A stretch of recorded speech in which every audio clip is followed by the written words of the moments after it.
So what's up everyone, welcome back to the channel, and today I'm going to show you how to sign up for a Moneylion account. It's going to be a quick video. Let's get straight into it. So the first step is downloading the Moneylion app. So what you want to do is to open the App Store for iOS devices, or go to Google Play Store for Android devices, and then you want to find the app on the for your mobile device and download that.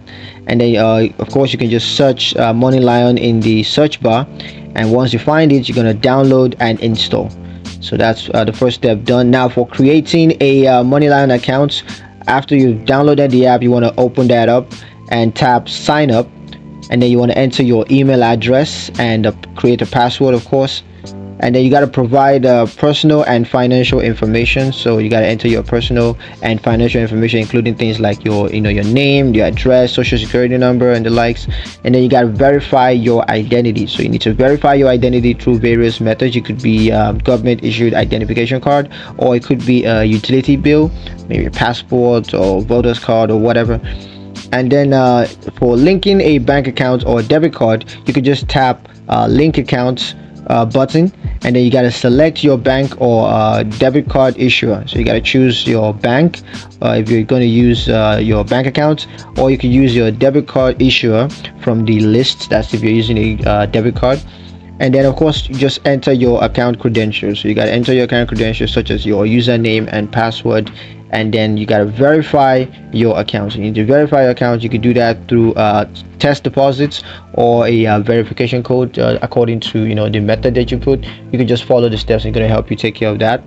And now that we come to setting up your Moneylion account, so you can set up your account profile. You can just complete your account profile, including your income, expenses, and financial goals. You can also explore Moneylion features. So you can explore the various features offered by Moneylion, such as investment tracking, credit monitoring, and of course the loan options.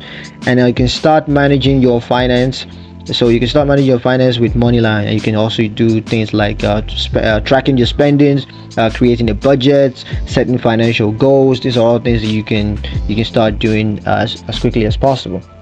So here are a couple of benefits for using Moneylion. Of course, first you have the comprehensive financial management. So you can manage all aspects of your finances in one place. There's also the investment tracking, so you can track your investments and receive personalized investment advices. And you could also there's also credit monitoring, so you can monitor your credit scores as well as receive alerts for any changes. And there's also the loan option, so you can access loans such as personal loans or credit builder loans or whatever. You could also have financial education, so you could access financial education resources, including articles, videos, webinars, and such. They're all available on the Moneylion app. So yeah, that's pretty much it for the video. Hope you guys found it useful. If you did, like the video, comment down below, let me know what you thought, share the video with your friends, and subscribe to the channel if you haven't done so already. Thank you guys for watching, and I'll catch you in the next one. Peace.